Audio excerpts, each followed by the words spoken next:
like, bro. She got a kid. Look at his back. Oh my god.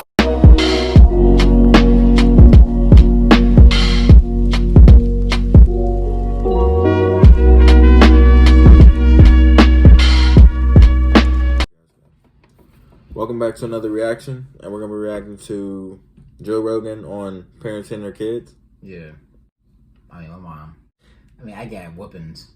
Yeah, not just like for no reason, but like. Yeah, obviously, if I did something. Yeah. My mom wasn't afraid to put the paws on it. Wasn't afraid to put the paws on it. I think that's like every black kid, if you grew up in Pittsburgh. Yeah, bro. You grew up in Pittsburgh. I think it's any black kid in general. Yeah, man. If you're enjoying the reactions, make sure you hit that like button, subscribe, and share, man. It's the road to 1K. Joey Diaz, savage, bro. So you know it's gonna be funny as hell. I wonder what he's gonna have to say. He's Cuban. So his mom, I already know his mom is something different. You finna hard answer this reaction. Let's go. Your mother was smacking that? No, my mom wasn't a hitter. Really? No, she wasn't a hitter. Who smacked you in that? Very few people. An uncle? No. Very few people. I'll tell you Maybe what, my grandmother cracked me once, but it was, just like, get your shit together. Not like trying to hurt me, Just a little smack. I didn't get beat as a kid. But I saw a lot of violence. I saw seeing violence when you're a kid. There's something about like seeing someone you're close to who's an adult beating up like a 10 or 11-year-old. You ever see that before? When you see something like that, you ever see a grown adult beating the shit out of a 10 or 11-year-old when you're a little kid? Yes. That to me, he said yes. That was like a defining moment when I was a little kid. As a parent, or I only saw parents beat their children. Yeah, I saw someone beat somebody else's kid. It was fucked up to watch, man. When I lived on 205 West 88th Street, when I came from Cuba, we lived in Jersey for a while. My dad died. We moved to 89th Street. Then something happened at the building, and we ended up moving to 88th Street. And I had a kid I had a beef with every day. And one day, I finally got my shit together in karate. Like one day, my sidekick started working, and that fucking right cross started working. And I learned how to use my fucking up block, and I finally had this kid. His name was Rudy the Haitian. He was the only Haitian kid in the neighborhood. We lived on 88th Street.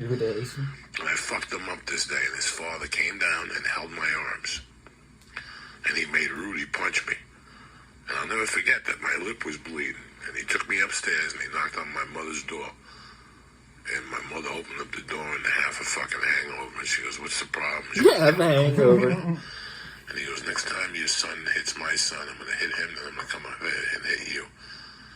And wow. And my mom turned around and got a butcher knife and chased Rudy's father up the stairs. The cops came, and the lady next door said she didn't see a knife. She wasn't blind.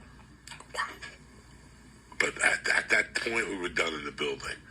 Jesus. That was one of the worst there. When I moved to North Bergen, I saw parents that, you ever hear a comedian go, you ever hang out with black kids, you go to their house, how they talk to their parents? I could never talk to them, Right. That's the first thing I noticed. When I went to Jersey, there were certain kids that would take their dish and go, I don't want tuna fish sandwich. If I ever did that in my house, Joe Rogan, are you fucking kidding me? My mom would take the dish, throw it against the wall, and say, "Now you're not fucking eating. Go to bed." Like that type of shit. But I also saw a fucking parent in the hallway one day that was standing the way you are with his arms crossed. Talking to the teacher the way I'm talking to you, and a kid standing right here with glasses on. And I'm walking towards him like, I went to the bathroom. I had like a hall pass. And them talking. And in the middle of it, the father just going, bam, and hitting him with a backhand. Kid goes down, glasses broken, blood's coming out of the nose. And he's telling him to get the fuck up before I fucking kill you, you dumb motherfucker. You said that to him, you dumb fuck. I have seen that. That kid was the devil, though. Yeah. I knew that kid. Well, the reason why that kid was the devil probably because his dad beat him. And then there was another kid when I went to Catholic school. Guido, father, Ginzo, the whole fucking thing, bro. He would come there, the nicest guy in the world. But the son was fucking crazy. And every time he'd get there, the nun would tell him about what he did. And dog, he would punch him the way Ungayo was throwing punches at Ungayo. I swear to my mother's grave, as he was crawling into the car, like a frown pounders of 12. Jesus 10, Christ. 10, 10, 10. I got thrown out of that 11 of that. What's So, are you looking at me saying, Joey, did they deserve it or whatever? Every parent had a different, I watched a couple weeks ago, I was stoned to the gills, and I was laughing about how people put people down and shit. And I was laughing about when Julius Erving when the ABA shut down. When the ABA first shut down, if there was, I don't know, Joe, but if there was 8 categories, Julius Erving's led 7 of them. Right. And the ABA shut down, and the Sixers picked up Julius Erving. They gave him $6 million, which, can you imagine that? What they give that guy, what they give LeBron? So LeBron's getting about 30 or 40, but yeah. Yeah, he got $6 million over 2 years or something was Julius, and he was the biggest player in the world then. Now this guy's getting 154 for 3 or something. That's So crazy. Dr. J switched his number from 32 to 154 6. million? If And now you the if you NBA gonna put, All-Star game probably came, gonna put sorry, like all 200 the million, critics were probably like 60 million off He endorsement. came from the ABA. He's going to get his ass kicked in the NBA All-Star game. What? Go look at those statistics. He went off. He went off because of a white dude named Pistol Pete Maravich. That is he went to LSU and led the country in scoring. A white dude ended up becoming a fucking boozer, but that dude knew how to handle the ball because his father would beat him. His father would make him sleep in the garage in the winter and beat him until he learned how to play basketball. Because there was no losing in his fucking house. Do you understand me, Joe Rogan? There's no fucking losers in my fucking house. Sleep in the garage. No doubt. Oh my God. Pistol Pete, you motherfucker. Pistol Pete would take you deep. Pistol Pete anybody could cover.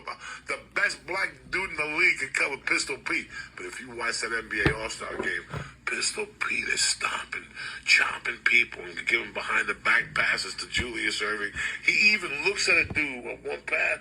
He's looking at Bob McAdoo. I'm coming. And all of a sudden he just puts the ball between his legs and he gives it to Julius Erving.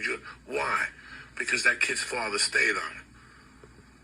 There's different thoughts of... Some people can handle that. Some people can't, though. Like, some guys are broken. But, I mean, it's like how much pressure is too much pressure.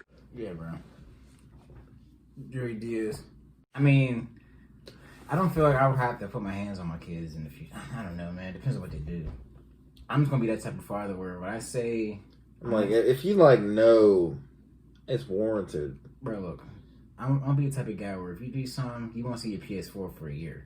By the time you see your PS4, by the time you see your game system, they'll come out with 3 more. You understand what I'm saying? Like, I'm not playing with you, bro. But yeah, if you enjoyed the reaction, make sure to hit that like button. You're hate me, man. Do what you supposed to do. Messing around for it. But yeah, bro. Make sure that like button, subscribe, and share. It's the road to 1K. Bro, we'll see you next time, B. Peace. Da, da, da.